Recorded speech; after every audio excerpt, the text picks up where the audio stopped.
I'm James Morton, and I've just finished teaching my Tenor Funk Improvisation Series 1. So I recorded a whole bunch of funk series for alto, and after lots and lots of emails from you guys all over the world asking us if we could do a tenor funk series, this is what we're doing now. Accompanying this series is a really funky backing track. It's recorded in the Pro Music Tutor studios with some fantastic live musicians playing on it. It's a really great backing track. It's funky, really fun to play with. And I chose to make this track in the key of concert D, in funky D. So many songs, so many funk tunes are written in the key of D, concert, so that's D on the piano. That is just one of those keys that you should be able to play some funky stuff in that key, because it's gonna happen, you know, if you're playing funky music.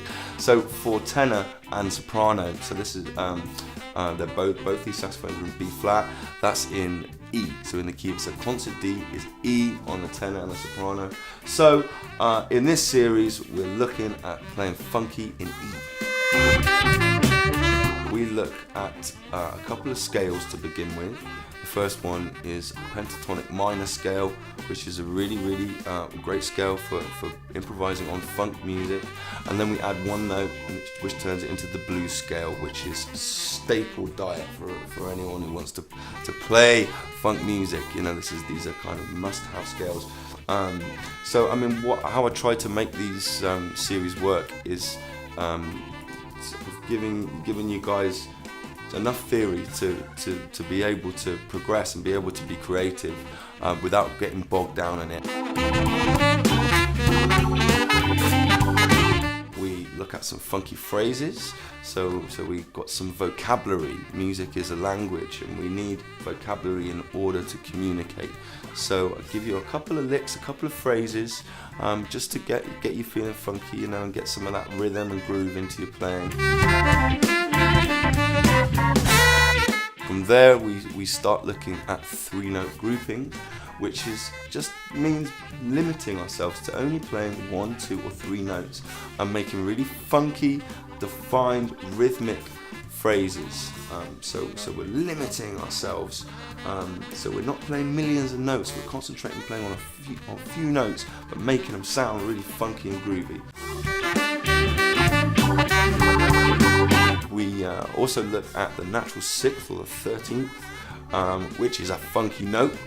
So that's another color, another texture that we can use in this E-funk groove. You know, we experiment with how that note sounds on its own and where to go, what note sounds good after playing that note, so where to move after playing the 6th. And you know, these are simple ideas and concepts, but very strong. We actually look at some fake fingerings and some quarter tones, so notes in between notes, you know, some fingerings that aren't in the textbooks. And then at the end, we put the backing track on, and I sort of fuse all these ideas together and break it down. So this first tenor funk improvisation series is really, there should be something in there for everyone, right from beginner through to intermediate and even advanced players. There's some concepts that could be very useful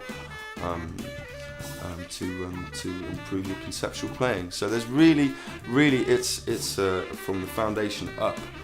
It's like the essential tools to play it funky, if you like. So once again, we got lots of requests asking for more funk series for tenor. I've done loads on the alto, so we're gonna do all the alto funky series on tenor too, which will also work with soprano. So you B-flat players can get involved too. So yeah, there's more series available. There'll be tenor, funky tenor improvisation series 2 and 3, and also we're going to do all the pro licks as well. So there's loads and loads of funky stuff for tenor and soprano coming up. I hope you guys check out my tenor Funk Improvisation Series 1. Check it out, man. I hope you enjoy it. and hope to see you soon. I'm James Morton. This is ProMusicTutor.com. Keep it simple, keep it funky.